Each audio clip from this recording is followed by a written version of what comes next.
All right. Hello, everyone. This is Adrian from the Nanaimo Brain Injury Society. I am here with our May education session. This month for Caregiver Awareness Month, we have invited Stacey Dawes from Family Caregivers of BC to come give a chat about some of the services that they offer and for caregivers across BC. So welcome, Stacey. Thank you so much for having me. As Adrienne mentioned, my name is Stacey Dawes, and I'm the Caregiver Engagement Lead at Family Caregivers of BC. And May is Caregiver Awareness Month. So during this month, we will be celebrating caregivers across BC as well as nationally for all of the selfless care and compassion that you provide your care recipient and society in general. I'd like to take a moment to acknowledge the land that I am on. I'm extremely grateful to live on the traditional unceded territories of the Coast Salish speaking peoples. I'm grateful to the Coast Salish Nations for their stewardship and protection, past and present, of the land and the water, the air that I rely on. And I acknowledge and appreciate their generosity of spirit in sharing their knowledge and teachings with me and its visitors. So before I discuss how our organization supports family caregivers, I want to touch on a definition that you all are all too familiar with, but not everyone immediately or easily identifies as a family caregiver or care partner. What we often hear is, but I'm a spouse, I'm a son, I'm a friend. It's what I'll do. What else can I do but care for my loved one? The caregiver population is diverse. It includes a family member, a friend, a neighbor who provides critical and often ongoing personal, social, mental, emotional, and physical support, assistance, and care without pay. Caregivers provide care for families and friends in need of support due to frailty, illness, degenerative diseases, physical, cognitive, mental disabilities, and/or end-of-life circumstances. So, who are we? Family Caregivers of BC. We are a nonprofit charity dedicated 100% to the well-being of family caregivers, unpaid family caregivers. We've been around for about 34 years, originated in Victoria, very grassroots organization, and we were the first of its kind in Canada. And now currently only 5 provincial organizations, caregiver organizations across Canada. We moved provincially, so serving across BC since 2010, and the past 9 years as part of the Ministry of Health Patients as Partners initiatives.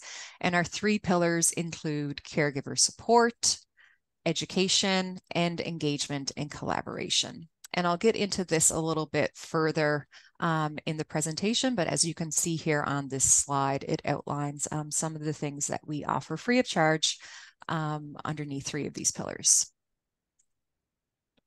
So how big is caregiving?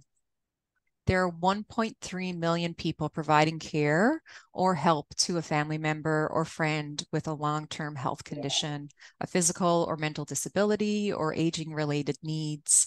And out of that 1.3 million, almost 2/3 of caregivers are 45 years or older.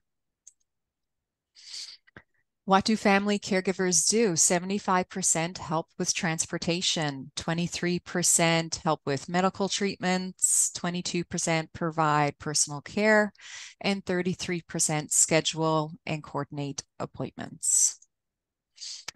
We conducted a survey that provided us with some staggering stats on the impact of COVID on caregivers. And what we heard from the 1,200 caregivers that did respond to our survey was that 55% of them, their mental health had suffered, and 44% their physical health had also suffered. Anxiety levels increased 19% as a result of the pandemic.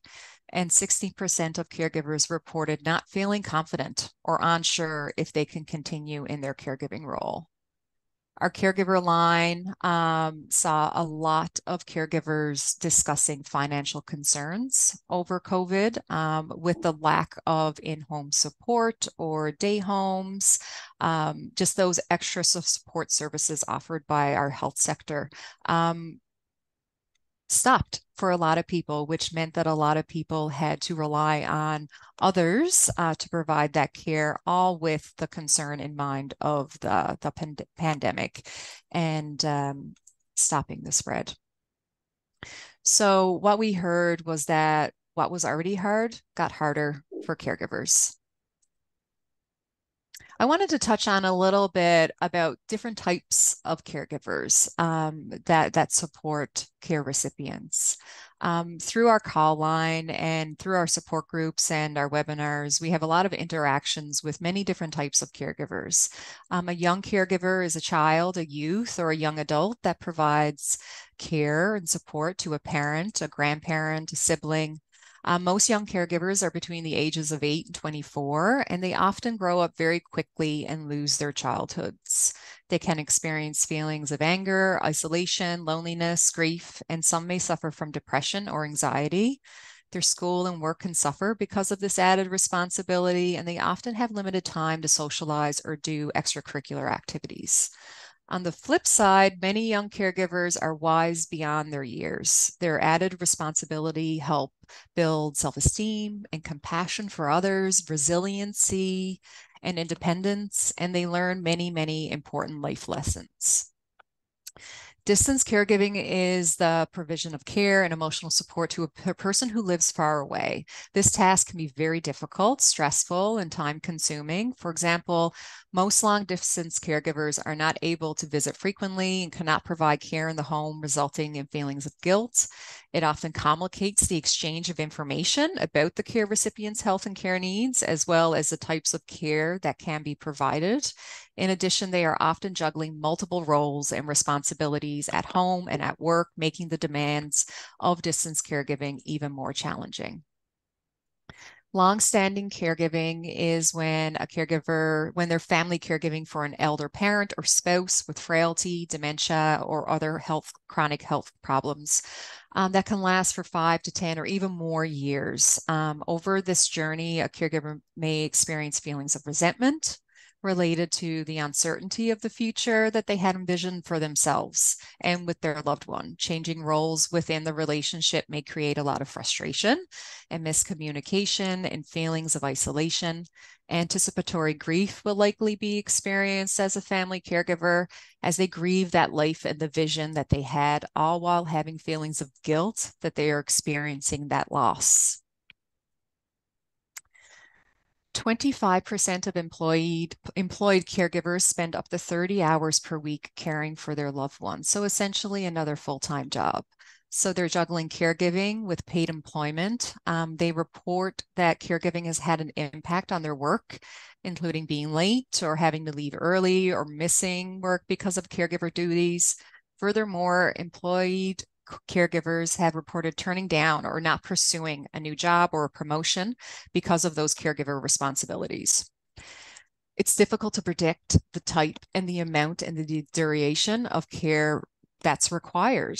And obviously, an additional stress is the reduction in paid work hours, having consequences on both employee benefits and household income. So with baby boomers living longer, we are seeing more family and friend caregivers step in to support them. This means that they are juggling raising a young family and being a caregiver to a parent or a spouse while trying to succeed in their career. They may be trying to maintain the sense of who they are and their purpose as a working professional while feeling the pressure of building strong relationships with their care recipient and their children. And 1 in 3 caregivers are juggling work and care. So the research shows that most caregivers experience these wonderful gains by giving back to the person that they are caring for and enjoy those strengthened family relations. However, the strains of managing a job or operating a business and being a caregiver can take its toll. So caregivers are critical to our healthcare system. Studies estimate that family and friend caregivers provide 75% of the care to a care recipient. So together, patients and caregivers and our healthcare providers are partners in care. Together, they make up a system. I would like for you to visualize an iceberg. The top of the iceberg represents what care is provided within our healthcare system and what society views in terms of care, which is the formal delivery of health services. The bottom represents the care that is provided by you, the caregiver, huge at 75%.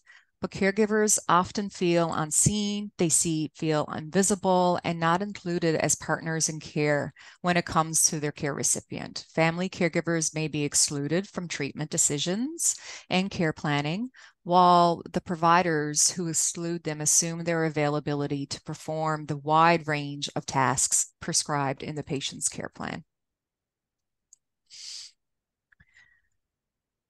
So caregiving is dynamic and it changes. And as caregiver demands increase, so does the impact on the caregiver. The longer the caregiver has to care, and as a condition potentially progresses, the risk of distress and burnout is directly correlated. Understanding where the caregiver is at along the trajectory is helpful to understand how to best support them.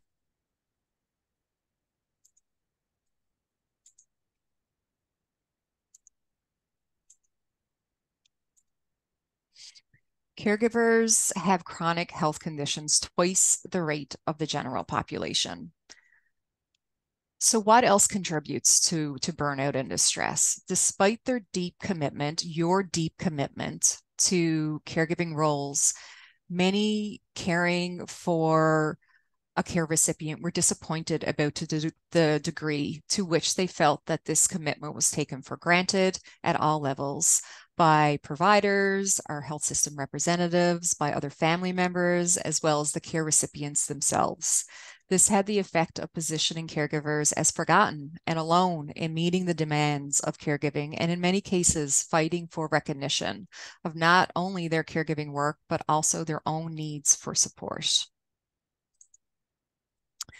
10 signs of caregiver stress and distress are denial, anger, social withdrawal, anxiety about the future, depression, exhaustion, sleeplessness, emotional reactions, lack of concentration, health problems. So evidence shows family caregivers supported earlier in their journey have a much better chance of sustaining their role. Despite the struggles that caregivers and many of you face, there are many joys associated with the role. Many find the experience rewarding and that it has strengthened their relationship with their loved one. For some, it's a privilege to support the care recipient in all of their vulnerabilities and comes with the satisfaction of knowing they are doing all they can to ensure the health and well-being of their loved one. So this is our team at Family Caregivers of BC. I wanted to include this photo as I believe it creates connection with who you would be reaching out to when you call our caregiver support line or access our webinars or listen to any of our podcasts. We offer education through help sheets, flip books, webinars, blog posts, and our podcasts. We create community and awareness through our quarterly newsletters, our monthly e-news, and social media channels. We offer online training to staff and volunteers at community organizations to offer caregiver support group facilitator training and build local caregiver programs throughout the province.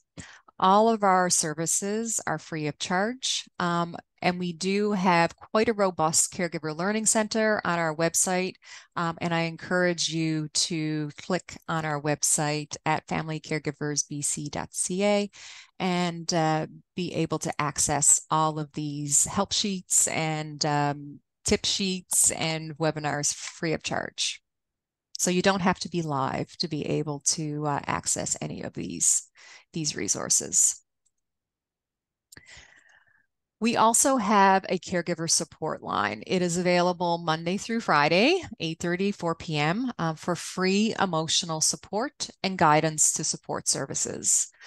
At our caregiver support line, they will be a listening ear to validate your experience and provide you with options to support you further in your caregiving journey. If you feel that you can benefit from more one-on-one support, our caregiver support team through our caregiver support line can refer you for an assessment to our one-on-one caregiver coaching for more complex situations. And this is having a virtual meeting with one of our caregiver coaches, and usually they are between 2 to 4 sessions to be able to come up with an action plan to help navigate our healthcare system and just support you in the next steps to support you in your caregiver journey. And through our health system pillar, our engagement and collaboration, we are working hard to educate healthcare professionals on the importance to further identify and support caregivers at a healthcare level. So this is through our Caregiver RX project. It is an FCBC project funded by the Ministry of Health, patients as partners, to ultimately scale and spread caregiver support, identification, and success throughout BC. And by doing this, we are looking at the first steps are caregiver identification, be able to identify a caregiver when that person assists their loved one or their care recipient at appointments, waiting rooms, to be able to give them a pamphlet or a handout for them to direct referral to our organization for support. At FCBC, staff and volunteers, we're ready to help. You can call our caregiver support line for the one-on-one conversation about your caregiving role, hear about resources that are available to you and other community supports. You can complete an assessment to see if you qualify for our caregiver coaching program. And please do visit our website's Learning Center to read articles and newsletters, watch our webinars or Facebook Live videos, or listen to our podcasts. If you want to maintain and enrich the gift of yourself in the marathon of caregiving, never run alone. You may be fast for a little while, but it's the road to burnout. Instead, plan to have a network of support by enlisting the help of your family, friends, and community organizations. We're ready to travel the distance with you. And in closing, I would like to thank you for carving out this time to learn more on the role of family and friend caregivers, and leave you with this quote from First Lady Rosalind Carter. There are only 4 kinds of people in the world: those who have been caregivers, those who are caregivers, those who will be caregivers, and those who will need caregivers. Thank you so much for your time. And I hope in closing that you are able to take some time to focus on your own well-being. Thank you. Thank you so much, Stacey. I think that's a fantastic place to start for some of our caregivers with the Brain Injury Society, where they can access, just go to your website or access some of your resources. So I really appreciate you coming on to kind of let us know what is going on with Family Caregivers of BC and some of the things that are available to caregivers. So yeah, I'd like to say thank you, and we'll see you on the next education session. Have a good day. Bye, everyone.